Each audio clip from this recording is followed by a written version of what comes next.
بسم اللہ الرحمن الرحیم۔ کعب بن عذرہ کہتے ہیں ایک مرتبہ نبی کریم صلی اللہ علیہ وسلم نے ارشاد فرمایا کہ منبر کے قریب آؤ۔ ہم لوگ حاضر ہو گئے۔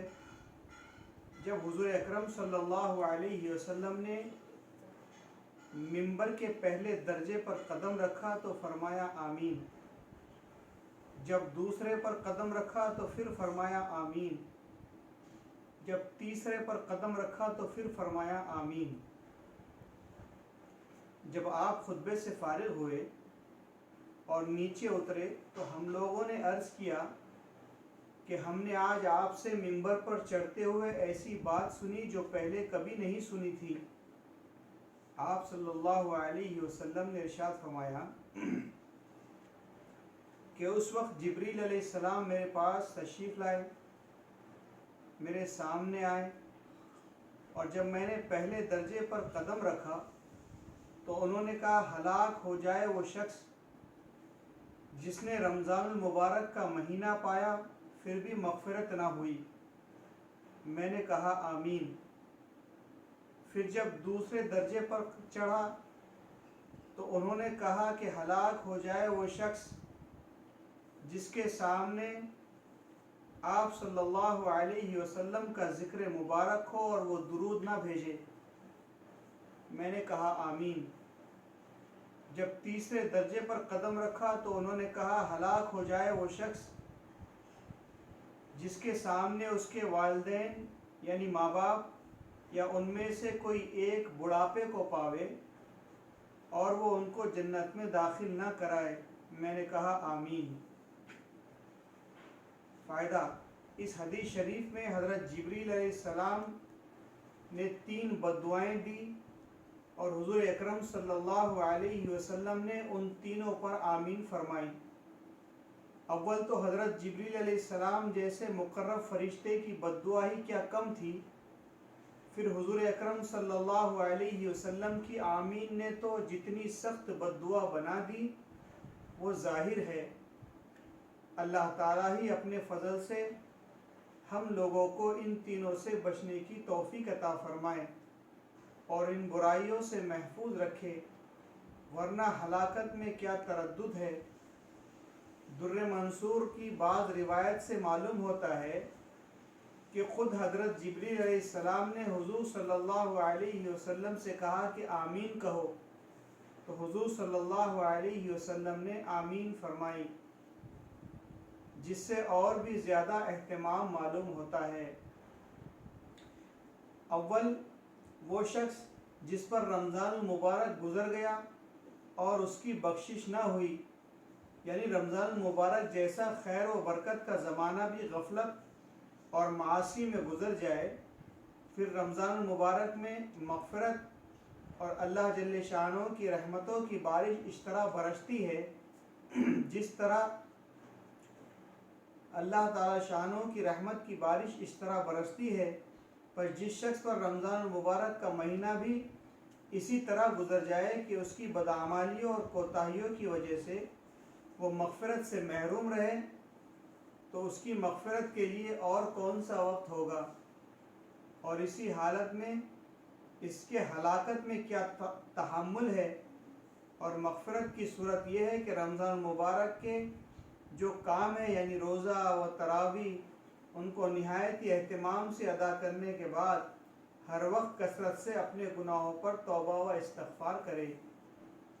دوسرا شخص وہ ہے جس کے لیے بددعا کی گئی، جس کے سامنے نبی کریم صلی اللہ علیہ وسلم کا ذکر مبارک ہو اور وہ درود نہ پڑھے۔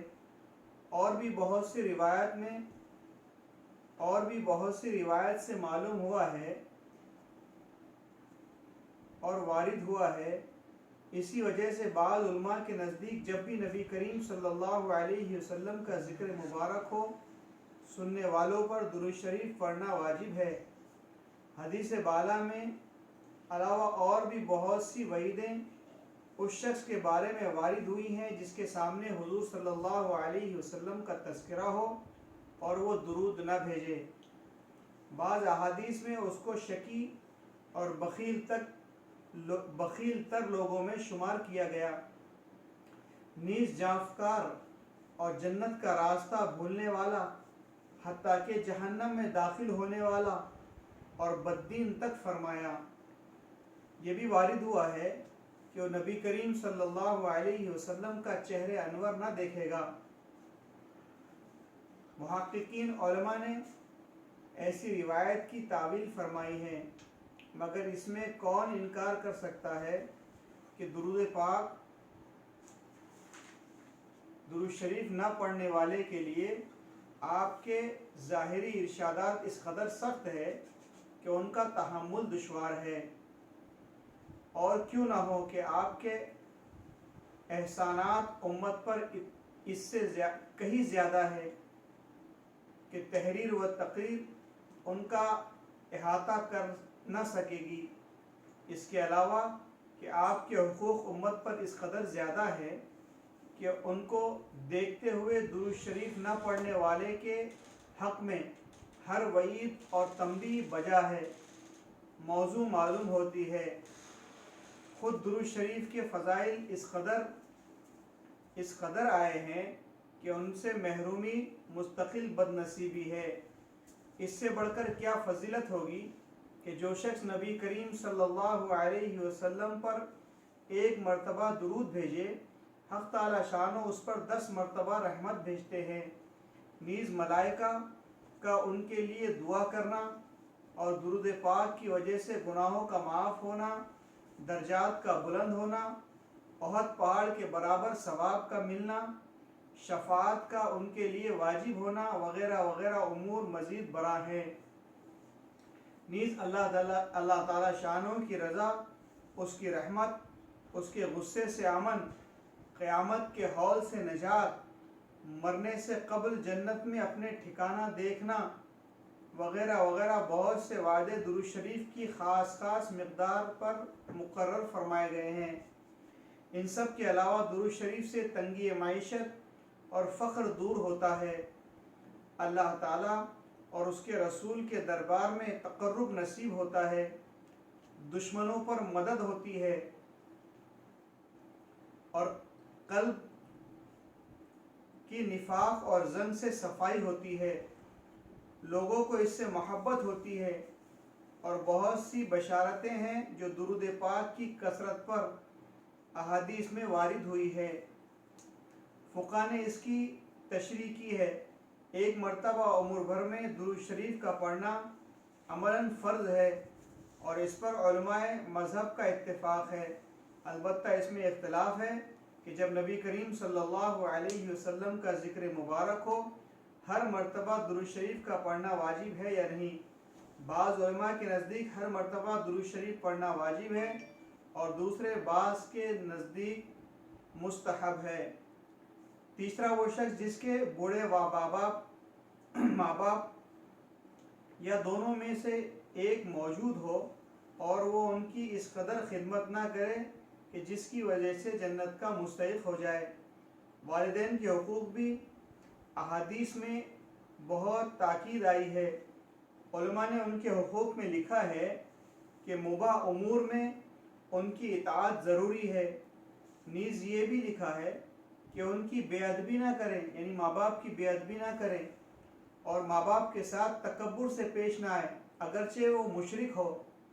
اپنی آواز کو ان کی آواز سے اونچی نہ کریں، ماں باپ کو نام لے کر نہ پکاریں، کسی کام میں ان سے پیش قدمی نہ کریں، امر بالمعروف یعنی بھلائی کا حکم کرنے میں اور برائی سے روکنے میں نرمی کریں، اگر قبول کرے تو قبول نہ کرے تو سلوک کرتا رہے، اور ان کے لیے ہدایت کی دعا کرتا رہے، غرض ہر بات میں ان کا بہت احترام ملحوظ رکھے۔ ایک روایت میں آیا ہے کہ جنت کے دروازوں میں سے بہترین دروازہ باپ ہے، تیرا جی چاہے تو اس کی حفاظت کر یا اس کو ضائع کر دے۔ ایک صحابی نے حضور صلی اللہ علیہ وسلم سے دریافت کیا کہ والدین کا کیا حق ہے؟ آپ نے فرمایا کہ وہ تیری جنت ہے یا جہنم، یعنی ان کی رضا جنت ہے اور ان کی ناراضگی جہنم ہے۔ ایک حدیث میں آیا ہے کہ مطیع بیٹے کی محبت اور شفقت سے ایک نگاہ ماں باپ کی طرف ایک مقبول حج کا ثواب رکھتی ہے۔